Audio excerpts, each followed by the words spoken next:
Hallo, jetzt folgt der zweite Teil. Der zweite Teil vom Interview bei SK Gaming mit dem General Manager Joe. Und ich werde ihn fragen, wie er die Geräte im Speziellen nutzt mit seinem Team. Also freut euch drauf. Wenn ihr noch nicht den ersten Teil geschaut habt, bitte einfach nur anklicken und dann könnt ihr alles komplett sehen.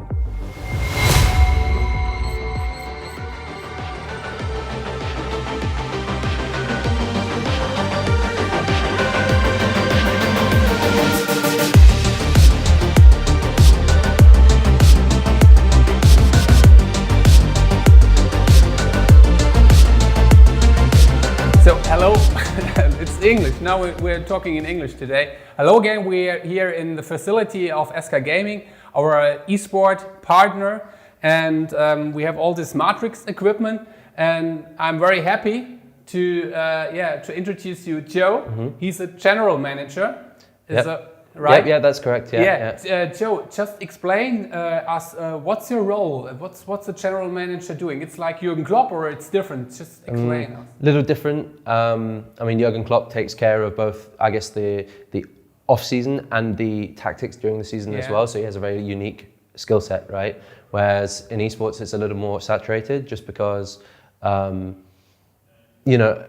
still a very young industry. And there's not, enough time as well. Like, there's a lot of stuff going on, and you have multiple teams to look after as well, right? We're not, I guess, as established as football per se. So the general manager will take care of, creating the ecosystem and environment for the team. Also all the staff, all the recruitment, onboarding, putting all the pieces in place, and recruiting players as well, any job interviews, all that stuff. And then we'll have a team manager separate. Who will take care of anything just day-to-day need. Organization. Correct, exactly.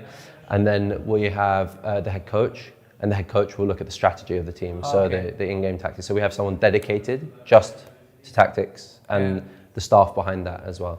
So so it's quite a big team around that, so it's really separated tasks, and you have the responsibility, right? Correct. And the responsibility of the League of Legends team. Correct, yes. So the organization has other games as well, FIFA of course, and some mobile games as well.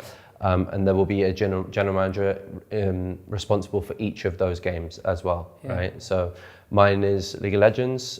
League of Legends happens to be the most popular esport. Thus comes a lot more responsibility with it as well, especially with an organization like SK.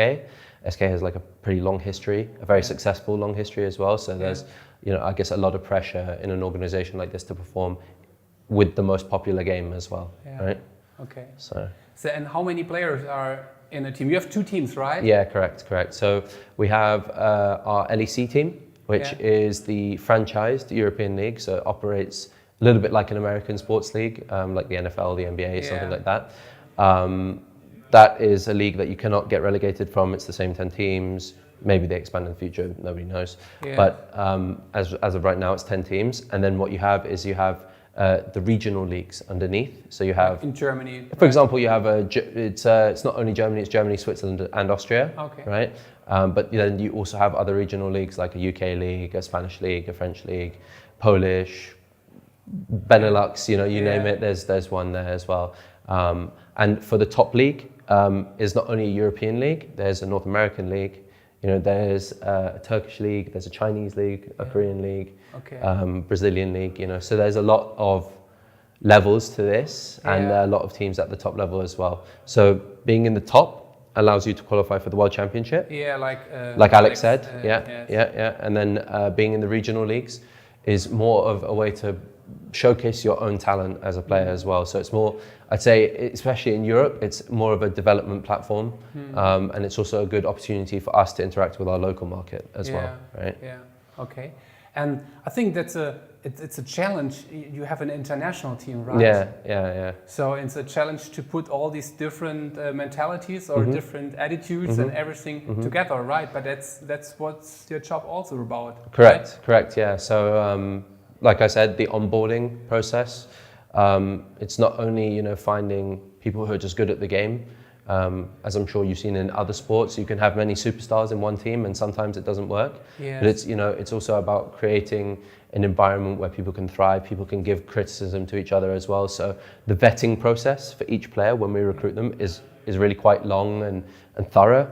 You know, we sit down with players for days, we talk to them for days before we decide, hey, this is the guy we want, create a priority list, and then, you know, then it comes the part where we try to sign them and negotiation and whatnot, and that's, So it's like the kind of start of my year to like the start of the season, and then when the season starts, because we've got all our roster in place, then it's the league operations. So my job is also to make sure that like the league is a good place for our players and like the people involved in the league too. So I will sit down and I'll talk with the other teams and the people who are general managers in the other teams as well, and we will try and create a good league. So if we need something changed in the rules, you know, we'll talk about it. If we want to just improve something on the broadcast, we want to improve the product and whatnot. And then sometimes when it comes to business development and whatnot, you'll have like Alex or Jens or one of the other guys come as well. So, And for this facility with our Matrix equipment, for you it's probably it's great, or right? These different machines like the half rake and the cable tower and all this cardio equipment. Right. So it's actually quite interesting because I think we're definitely one of the more progressive orgs when it comes to actually player performance and trying to extend player careers. Historically, player careers are quite short in esports. We're trying to prevent that and, you know, lengthen the career of a professional League of Legends player maybe to something similar to a footballer. So a lot of our work is on, you know, flexibility, posture, strengthening your core as well, which is obviously why it's perfect to have, you know, machines which can allow you to do that as well. We also think cardio is very good for the mental side as well. And we have much longer training days than other traditional sports, right? Yeah. So it's really important for us to have this equipment in this environment on our doorstep as well. Yeah, and like Alex mentioned, there it's a change between, you know, sitting it's near the screen and going downstairs and have the possibility to, like you said, the cardiovascular, also, you know, the flexibility and also strength.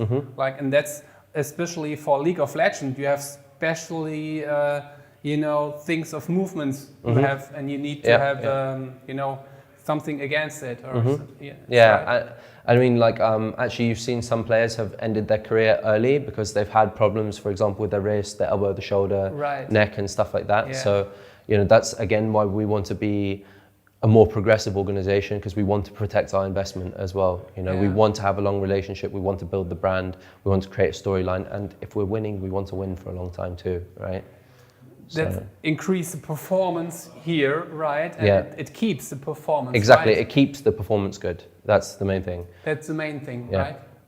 Okay, so we are happy to have this equipment here. And, absolutely, it's fantastic, and especially in times like these, it's right on our doorstep as well. You know, so we can actually create a safe bubble. Yes.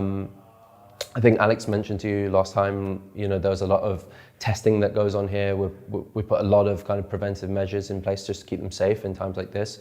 So, you know, having everything at our fingertips on our doorstep is actually really convenient for us. And I think we're one of the first teams to actually do it as well. I know teams out there have gyms, you know, but, you know, we have it in our facility in Europe, you know, which is not common right now.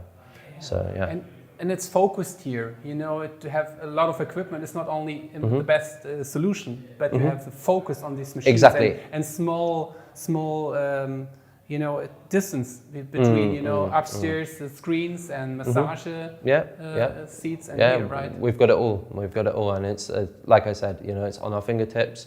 You know, we want to keep our players safe, most of all, right now. So, you know, having all of this here is perfect. And actually, the most important thing is we have everything that we need specifically for our competition, right? For our sport, esport, whatever you want to call it, right? Yeah. Okay. Yeah. Great.